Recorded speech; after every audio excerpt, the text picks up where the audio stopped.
So as we've learned from previous lessons, you can put Ignition servers at different locations to meet your requirements. Each Ignition server can handle one or more PLCs and databases and is unlimited.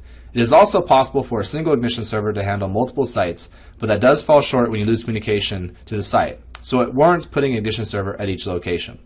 As you install more Ignition servers, the cost goes up since you have to pay for each Ignition server license. Most people try to keep the number of licenses down to the minimum to take advantage of Ignition's unlimited architecture.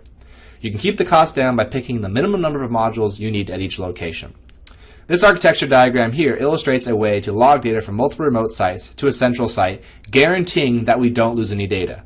We call the architecture hub and spoke, since you have a single hub and multiple spokes or remote locations. This is a suitable architecture for water, wastewater, or oil and gas, or any company who has several remote sites. So here you can see I have a hub location, the central location. And if I didn't put any software at remote site A or remote site B, if there's no Ignition server out here, I would be connecting to the PLCs over either a satellite or cell or a corporate WAN. And if that connection goes down, we will lose data. So in order to guarantee that we don't lose data, we have to put Ignition server at each remote site. So here you can see I have two, we call those spokes.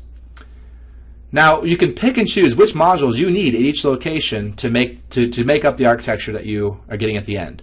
So at my central location, that's where my database is here. I want to log all the history information from each of the remote sites to a central location so I can view the runtime clients out here to see the trends. So in this case, with the hub and spoke, on my two remote sites, I have Ignition installed out there with only the SQL Bridge module and the OPC UA module. The OPC UA module is a free module. It comes with every Ignition license, but the SQL Bridge module is the historian. It logs data to a database. So at each remote site, I have Ignition that's connected to a local PLC, guaranteeing that that connection is always going to be up, and it's going to send data back to the central location, to the central database. And all of my remote sites, I could have hundreds of remote sites collecting data up to a central location that way.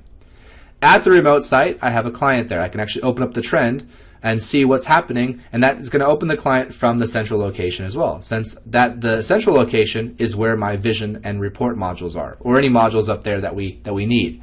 So all of my screens are actually going to be done at the hub, and I can open up a client anywhere because Ignition's web-based.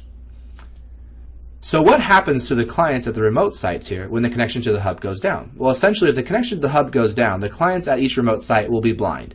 But you're still guaranteeing that you don't lose any historical data. The data will be cached here locally, and when the connection comes back up, it'll send all the data to the central database. So it's a very simple architecture where if you have a lot of sites and you want to log data to a central location, you can log data there.